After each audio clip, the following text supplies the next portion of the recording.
알아두면 유용한 경제 이야기, 오늘의 생활경제 시작합니다. 주요 배달 플랫폼이 지난달 나란히 역대급 성적을 올렸습니다. 물가 부담에도 불구하고 접근성이 좋아진 배달 서비스가 이제는 소비자들의 생활 패턴까지 바꿔놓고 있다는 분석인데요.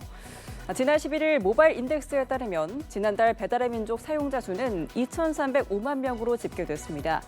이는 전달에 이어 2달 연속 2,300만 명을 돌파한 수치인데요.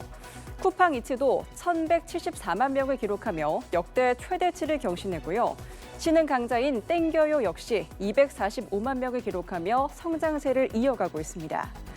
이 같은 상승세는 배달의 민족이 도입한 최소 주문 금액 제한을 없앤 한 그릇 무료 배달, 쿠팡이츠의 하나만 담아도 무료 배달 정책이 효과를 본 것으로 보이는데요.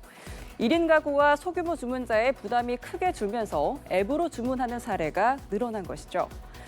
그런데 배달 앱이 입점 업체들을 이 프로모션에 참여시키기 위해 허위로 정가를 높인 뒤 할인하는 척 하도록 유도했다는 의혹도 제기됐습니다. 이 내용은 오주현 기자가 취재했습니다. 올해 들어 주요 배달 앱은 1인 가구 증가에 발맞춰 1인분만 주문해도 무료로 배달해주는 서비스를 출시했습니다.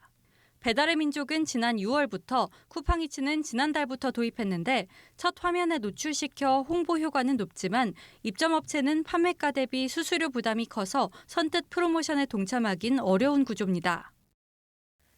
최근 주요 배달 앱은 이렇게 기존 음식 가격의 20% 이상을 할인해야 한 그릇 무료 배달 프로모션에 노출을 시켜주는데요. 입점 업체들이 참여를 주저하자 인위적으로 가격을 올려 가짜 할인을 하자고 유도했다는 주장이 나왔습니다.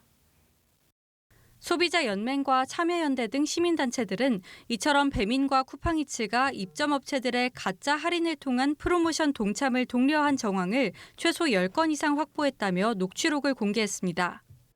금액 손실 없이 그게 어떻게 가능한가요? 그 만 원 이하 한 그릇 주문을 해갖고 남는 게 없는데. 한 그릇에 들어가려면 애초에 20% 할인 물고 들어가야 되잖아요. 그래서 15,000원으로 단가 맞춰놓고 20% 할인되면 12,000원. 그대로 봐줄 수 있게 저희가 적용시켜드리려 하거든요. 이번 한 그릇처럼 20% 할인을 이미 인상된 가격에 다시 적용하며 소비자를 기만해야 하는 상황은 우리 업주들도 원하지 않습니다. 시민단체들은 한 그릇 무료 배달 정책이 표시광고법 위반 등 소지가 있다며 배민과 쿠팡이츠를 공정거래위원회에 신고했습니다. 소비자들이 그 기망이 속아서 이제 해당 주문까지 이어진 경우로 볼 수 있기 때문에 저는 충분히 형사사고 사기에도 좀 해당할 수 있다고 그렇게 판단하고 있습니다. 이런 의혹과 관련해 배민과 쿠팡이츠는 녹취의 진위 여부를 파악하고 있다고 밝혔습니다. 다만 배달의 민족은 가격을 인위적으로 조정하도록 해 소비자를 기만하지 않으며 오히려 일부 입점업주의 어뷰징 사례를 적극 모니터링하고 개선하고 있다고 해명했습니다. 연합뉴스TV 오주현입니다. 네, 청소기 사려고 할 때 가장 먼저 보게 되는 성능이 바로 흡입력인데요. 국내에 유통되고 있는 중국산 무선 청소기들이 흡입력을 실제보다 강력하게 보이도록 단위를 왜곡해 표시해온 것으로 드러났습니다. 한지 기자가 보도합니다. 국내에서 판매되고 있는 무선 청소기 10개 제품입니다. 한국소비자원이 시중에서 팔리고 있는 무선 청소기를 대상으로 흡입력과 함께 표시 광고 내용을 검증해봤습니다. 로보락, 샤오미 등 중국산 제품 대부분은 국제 표준 단위가 아닌 파스칼 단위를 사용해 광고하고 있었습니다. 파스칼은 제품 작동 중 내부의 기압 상태인 진공도를 나타내는 단위로 흡입력과 전혀 관계가 없지만 자리값이 크다 보니 흡입력이 좋은 것으로 소비자들이 오인할 수밖에 없다는 겁니다. 실제 중국산 제품의 흡입력은 삼성과 LG, 다이슨 제품의 3분의 1 수준에도 못 미치는 것으로 확인됐습니다.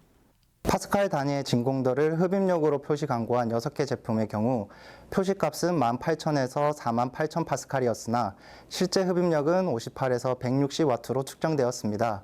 시험 결과 파스칼 단위로 표시한 흡입력은 신뢰하기 어려운 것으로.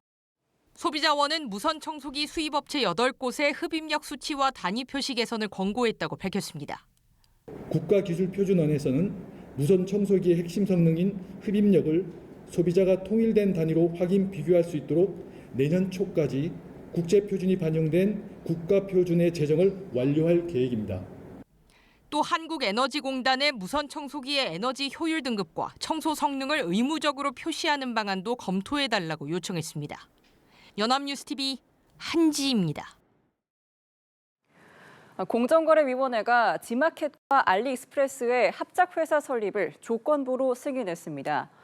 공정위는 기업 집단 신세계와 중국 알리바바 그룹이 합작회사를 설립해 지마켓과 알리익스프레스 코리아를 함께 지배하는 기업 결합을 심사한 결과 이같이 조건부로 승인했다고 오늘 밝혔습니다. 조건으로 국내 온라인 해외 지구 시장에서 두 회사가 서로 정보 공유를 하지 않을 것을 명령했습니다. 공정위는 두 회사의 소비자 데이터 결합에 따른 경쟁 제한 우려가 크다고 보고 합작회사 쏠림 현상을 막기 위함이라고 설명했습니다.